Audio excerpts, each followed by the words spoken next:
What the Dodgers have exposed in 2024 in the playoffs is the starting pitching is pretty much only a commodity for the regular season. It is just as important to have good starting pitching going into the playoffs as it is to have 5 dominant relievers.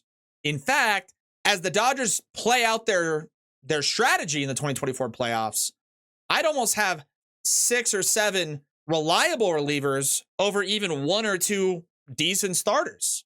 The Dodgers have dominated, I'm going to repeat that, dominated every game they've played in the postseason minus 1 or 2 with their bullpen. Like every single guy that's coming out of the bullpen, the high leverage dudes, has dominated.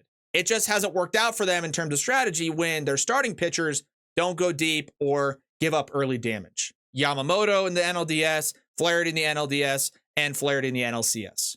But every time they've used high leverage dudes extensively, and it's been close enough where they need to use them, and it's down 1, tied, or having a lead, they win.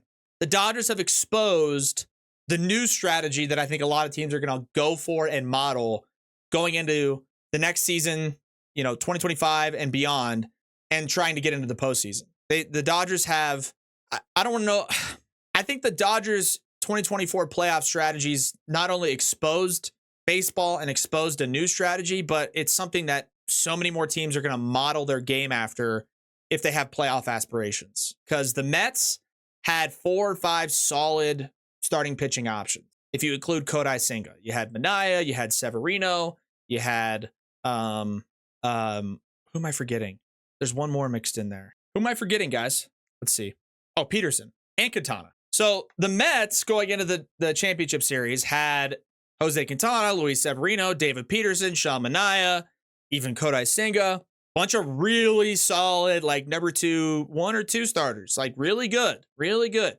And it didn't make a difference because once it got to the bullpen, they had Edwin Diaz and maybe Ryan Stanek or one other guy, and the rest of the guys were not high leverage. Whereas the Dodgers had 2 starting pitching options coming into this NLCS with Flaherty and Yamamoto, and yet they dominated.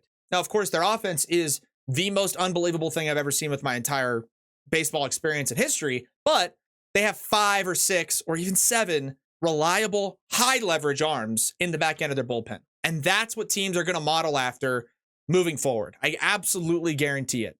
I think we've learned with this postseason and the structure of the MLB playoffs and the value of getting a bye in the first round, combined with how many freaking off days there are in every single round, it's literally easy for the Dodgers to give up games in the championship series. They gave up in game 2. They gave up in game 5. I don't care if that's disrespectful. It's a fact. Look at the pitchers they chose to use once they kind of got down by an insurmountable-ish amount. They gave up. They didn't use the high leverage guys. And in doing so, bought those high leverage guys an extra off day going into another off day with travel.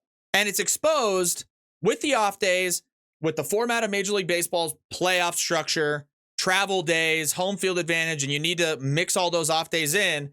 It's exposed the new strategy that teams are going to model after, which is 5 or 6 or even 7 high leverage type guys in the back end of the bullpen, and then see what the starting pitching can give you. The Mets were the opposite, where it's like, we have great starting pitching. We have a bunch of different options. We have really solid depth. But when push comes to shove, it's going to be time to score later in the game. It's going to be time to score off high leverage guys. Who has the advantage in that? The Dodgers. Everybody said Padres, Dodgers. Padres have starting pitching. They've got Dylan Cease. They got Michael King. They got Yu Darvish. What happened? They lost the series. The Dodgers starting pitchers were actually bad in the division series. Yamamoto got smoked in game 1. Flaherty got smoked in game 2. Buehler got smoked in game 3. And yet they won 3 out of 5. They've exposed the new strategy that a lot of teams are going to model after. They've hacked it, I guess. I don't know. The Dodgers 2024 strategy is going to send shockwaves through Major League Baseball for the foreseeable future. The strategy is have 7 high leverage arms in the bullpen, have a couple decent starters, and have an insane offense. Or a good enough offense where the high leverage guys can come in and just shut the door. If you're losing against the Dodgers after the 4th inning in the postseason, good luck. game's over. The game's over because they roll out, if they've got a full strength bullpen, against any lane of lefties of Anthony Banda, who throws high 90s, and Alex Vesia, spin rate master. Or on the right side, Michael Kopech throws 102. Daniel Hudson throws close to 100. Evan Phillips throws 5 pitches that are all mid or high 90s. And Blake Trinan throws wiffle balls. I mean, what do you expect to do? Nothing. And that's the model of success for the Dodgers. That's how they got to this point. Their bullpen is so unbelievable. It's impossible to fathom, combined with their offense being relentless, not chasing, making hard contact seemingly on every at-bat. And here we are. Dodgers are in the World Series.